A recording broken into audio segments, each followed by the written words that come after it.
Assalamualaikum warahmatullahi wabarakatuh. Sebelum membawakan materi yang akan kelompok kami sampaikan, saya akan memperkenalkan kelompok saya. Saya sendiri Muhammad Salir Dunilo dengan NIM 13124000215. Saya Arya Saka Yoga dengan NIM 13124000214. Saya Arya Putra Kansa Afandi dengan NIM 13124000235. Oke, pada kesempatan kali ini kami akan membahas konsep penting dalam hubungan antara negara dan agama, yaitu laicit. Laicit adalah prinsip pemisahan antara agama dan negara yang diadopsi oleh Prancis. Ini berarti bahwa negara tidak memberikan perlakuan khusus kepada agama tertentu dan menjamin kebebasan beragama. Konsep ini telah diterapkan di Prancis sejak tahun 1905. Dengan lahirnya Undang-Undang Pemisahan Gereja dan Negara, dalam konteks laicite, negara tidak boleh mencampuri urusan keagamaan. Dan sebaliknya, agama tidak boleh mempengaruhi kebijakan publik. Prinsip ini berupaya memastikan bahwa semua warga negara, terlepas dari latar belakang agama, mereka diperlakukan secara setara. Selain itu, laicit juga menciptakan ruang publik yang netral, di mana semua individu dapat berinteraksi tanpa diskriminasi berdasarkan agama.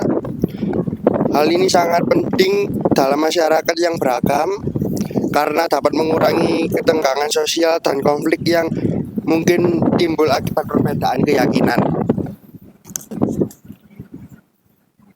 Dengan memahami laicit, kita dapat mengeksplorasi bagaimana prinsip ini berfungsi dalam konteks negara lain dan bagaimana penerapannya dapat memberikan perjalanan berharga bagi negara kita sendiri.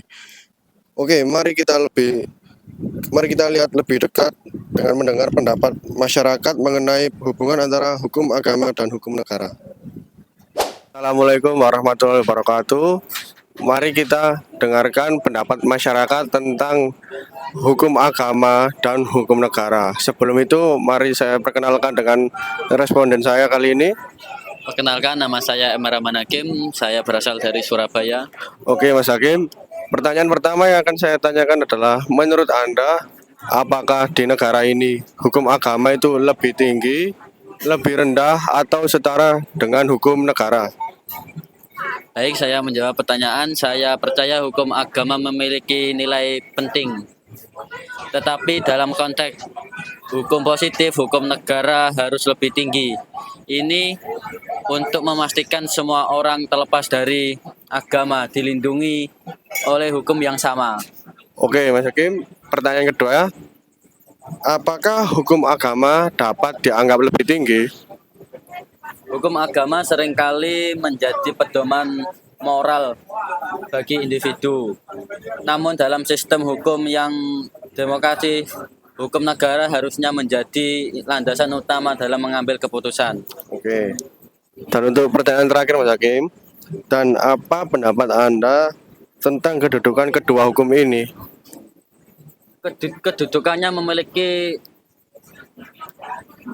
peran yang berbeda, tetapi saya rasa penting untuk menegakkan hukum negara agar tidak ada konflik yang dapat merusak kerukunan masyarakat. Oke, menarik sekali pendapat dari Mas Hakim untuk pendapat tentang hukum agama dan hukum negara kali ini. Sekian, dan terima kasih untuk Mas Hakim telah menjawab pertanyaan saya. Monggo.